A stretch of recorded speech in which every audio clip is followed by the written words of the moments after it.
What are your feelings on right now? It feels like both sides feel like the other person hates the country or hates America. You guys are more on the left. When you view like the average conservative who supports Donald Trump, and they're talking about their views on how they think that like immigration needs to be severely curbed, or they're talking about how like the elections have been stolen and Fauci and the FDA and the CDC are all against us and blah, blah, blah.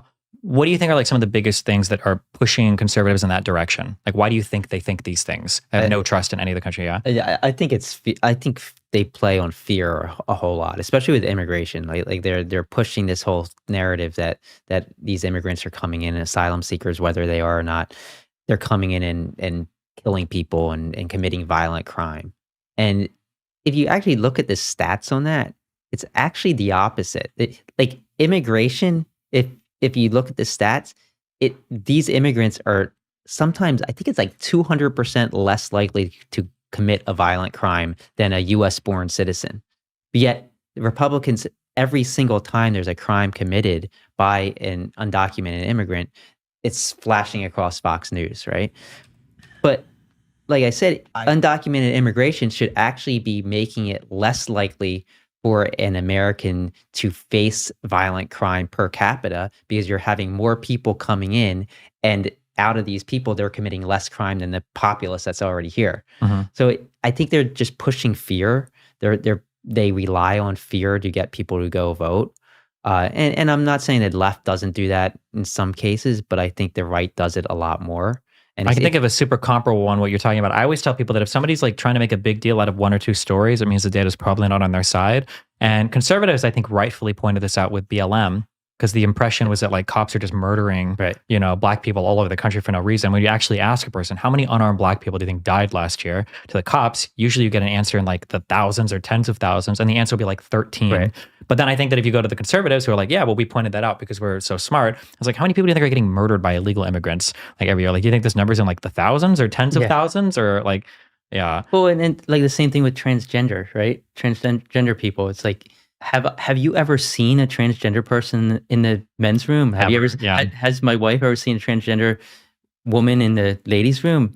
No, right? Like, I don't think transgender individuals should be able to play the sport in college that they identify with. But is it really a huge problem? Like, how many athletes are actually doing this? Like, is this actually a problem that we should be voting for president over? Like what's the point? Like, how much is that really going to affect you if, Biden or Trump is president and Trump is against it and Biden's for it? Like, is that really going to affect your everyday life? Yeah, like your single issue voting on trans people will probably never affect you or your family. Mm-hmm. And it's something that the states are deciding, and the federal government has very little role in stuff like that. So I thought it was really telling that a YouGov poll came out, I think it was a year and a half ago, where I think conservatives thought like 22% of the population was trans.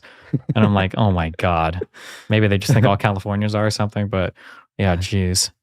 Well, and you get this dynamic online that if you at all like support somebody that's transgender, you're automatically a groomer or a pedophile. And so like it prevents people from speaking out in favor of them. So it's like the people use social media to bully anybody that will actually support somebody that's transgender, even though that person's not impacting anybody else's life at all. So I just think it's just like one of those things. Oh, you're fearful of what? Like how manly are you if you're fearful that this transgender person is going to be a danger to you?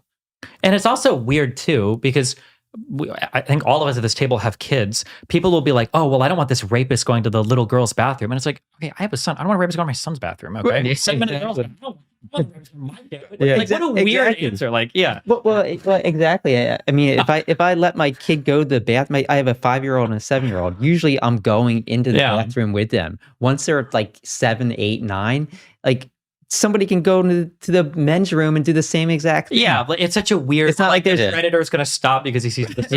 or that transgender people are rapists, but straight normal people are not, Yeah. I don't want to say normal, but Yeah, I understand whatever, what you're saying. Cisgender. Yeah, So cisgender. yeah. And then it always makes me, I feel like too, there was somebody posted this on my subreddit a while ago, and I kind of agree with it. And it sucks and it's kind of sad, but I think the hot take is, I think a lot of it just comes down to passing or not.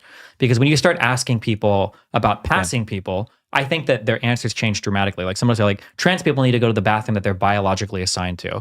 And it's like, okay, would you want to be standing in a stall next or behind your, 4 or 5-year-old going to the bathroom, and like Blair White walks into your bathroom? Like, is that what you think is appropriate for, like, I don't think anybody Exactly. would say genuinely, yeah. Or Buck, who's the, oh God, Buck Angel. Yeah. Yeah. If you were in the bathroom with like your daughter or whatever, and she's in the bathroom and Buck Angel walks in, would you feel comfortable in that world? Are we gonna have like the genital police outside, like checking everybody coming in? Exactly. Well, and the other thing is, what about changing rooms? Like if you go to like the Nike store and you want to try on some clothes, most changing rooms, they have stalls and they're unisex, right?